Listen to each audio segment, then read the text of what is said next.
শুভেচ্ছা রইল আন্তর্জাতিক অঙ্গনের সর্বশেষ সংবাদ নিয়ে আমাদের নিয়মিত আয়োজনে।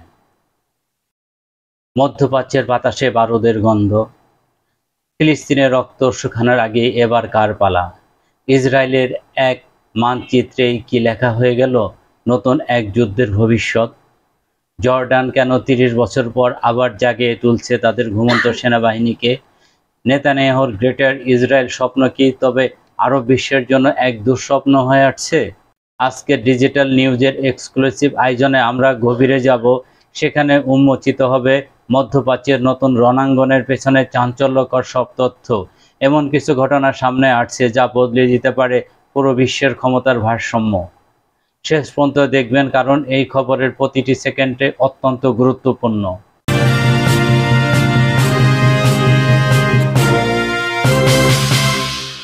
ঘটনা শুরু এক মানচিত্রকে ঘিরে। কোনো সাধারণ মানচিত্র নয়, এটি হলো ইসরায়েলি প্রধানমন্ত্রী বেনিয়ামিন নেতানিয়াহুর স্বপ্নের গ্রেটার ইসরায়েল এর নকশা। যে নকশায় শুধু ফিলিস্তিন নয়, রয়েছে জর্ডান, সিরিয়া, লেবাননের বিশাল অংশ।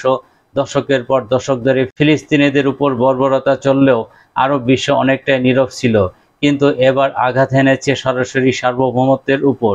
নেতানিয়াহুর এই উদ্ধত্তপূর্ণ পদক্ষেপ বদলে গেছে খেলার সমস্ত নিয়ম। আর এই আঘাতের প্রথম এবং সবচেয়ে শক্তিশালী জবাবটা এলো জর্ডান থেকে।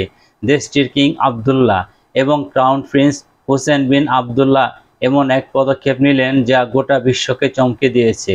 ৩০ বছরের বেশি সময় ধরে বন্ধ থাকা ন্যাশনাল মিলিটারি সার্ভিস প্রোগ্রাম বা জাতীয় সামরিক পরিষেবা পুনরায় চালু করার ঘোষণা দিয়েছেন আম্মান। কিন্তু কেন হঠাৎ এই সিদ্ধান্ত? সামরিক বিশ্লেষকরা বলেছেন, এটি শুধু একটি ঘোষণা নয়, এটি ইসরায়েলের প্রতি জর্ডানের একটা সুস্পষ্ট বার্তা। আর বার্তাটি হলো, সীমানা নিয়ে কোনো ধরনের ছাড় দেওয়া হবে না।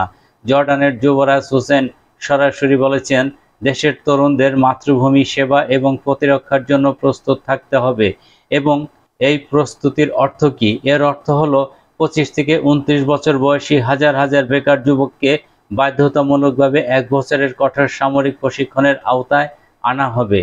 প্রথম পর্যায়ে 6,000 এবং পরবর্তীতে এই সংখ্যা 10,000 উন্নীত করা হবে। এই তরুণরাই হবে জর্ডানের প্রতিরক্ষার নতুন প্রাচীর। জর্ডানের সামরিক শক্তিকে খাটো করে দেখার সুযোগ নেই। তাদের বিমান বাহিনী রয়েছে যুক্তরাষ্ট্রের তৈরি অত্যাধুনিক F-16 ফাইটিং ফ্যালকন যুদ্ধবিমান। তাদের সেনাবাহিনীর মধ্যপ্রাচ্যের অন্যতম প্রশিক্ষিত এবং সুশৃঙ্খল বাহিনী হিসাবে পরিচিত। আর এখন বাধ্যতামূলক সামরিক প্রশিক্ষণের মাধ্যমে দেশের রিজার্ভ ফোর্সকে আরও শক্তিশালী করা হচ্ছে। এর মানে হলো, যে কোনো মুহূর্তে জর্ডান যুদ্ধের জন্য লাখ লাখ সেনা মোতায়েন করতে সক্ষম। পরিস্থিতি আরও জটিল হয়েছে জর্ডানের পারিপার্শ্বিক অবস্থার কারণে। একদিকে সিরিয়ার 1 দশকের বেশি সময় ধরে চলা গৃহযুদ্ধ, যা জর্ডানের সীমান্তের অস্থিতিশীলতা তৈরি করেছে। অন্যদিকে ফিলিস্তিনের পশ্চিম তীরে ইসরায়েলি দখলদারিত্ব এবং গাজায় চলমান গণহত্যা জর্ডানের উপর প্রচণ্ড চাপ সৃষ্টি করেছে। দেশটির জনসংখ্যার একটি বিশাল অংশ ফিলিস্তিনি শরণার্থী, তাই ফিলিস্তিনের সংকট মানে জর্ডানেরও সংকট। নেতানিয়াহুর সরকার শুধু গ্রেটার ইসরায়েল মানচিত্র প্রকাশ করে থেমে থাকেনি। তারা পশ্চিম তীরে বসতি স্থাপনের বাড়িয়ে চলছে এবং আল-আকসা মসজিদের উপর নিজেদের নিয়ন্ত্রণ প্রতিষ্ঠার চেষ্টা করছে, যার রক্ষক হিসাবে জর্ডানের হাশেমাইট রাজ পরিবারের এই ঐতিহাসিক ভূমিকা রয়েছে। তাই জর্ডানের জন্য এটি শুধু ভূখণ্ডের বিষয় নয়, এটি তাদের ধর্মীয় এবং ঐতিহাসিক পরিচয়ের উপরে একটি আঘাত। এই পরিস্থিতিতে জর্ডান একা নয়। নেতানিয়াহুর মানচিত্র প্রকাশের পর সৌদি আরব, মিশর সহ অন্যান্য আরব দেশগুলো তীব্র প্রতিবাদ জানিয়েছে। যদিও অতীতে আরব দেশগুলোর মধ্যে তার অভাব দেখা গেছে, কিন্তু এবার ইসরায়েল সরাসরি হুমকিতে তারা নতুন করে একজোট হতে পারে।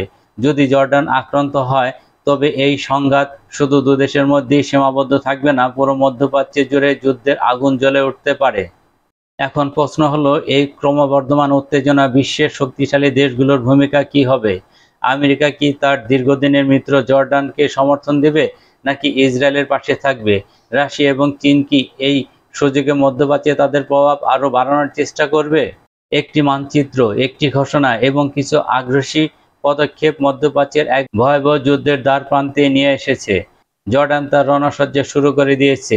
এখন শুধু দেখার অপেক্ষায় এই উত্তেজনার শেষ কোথায় গিয়ে দাঁড়ায়, পরিস্থিতি কোন দিকে মোড় নিচ্ছে। তার প্রতিটি আপডেট সবার আগে জানতে চোখ রাখুন ডিজিটাল নিউজ টিভির পর্দায়। চ্যানেলটি সাবস্ক্রাইব করুন এবং আমাদের সাথেই থাকুন। ধন্যবাদ।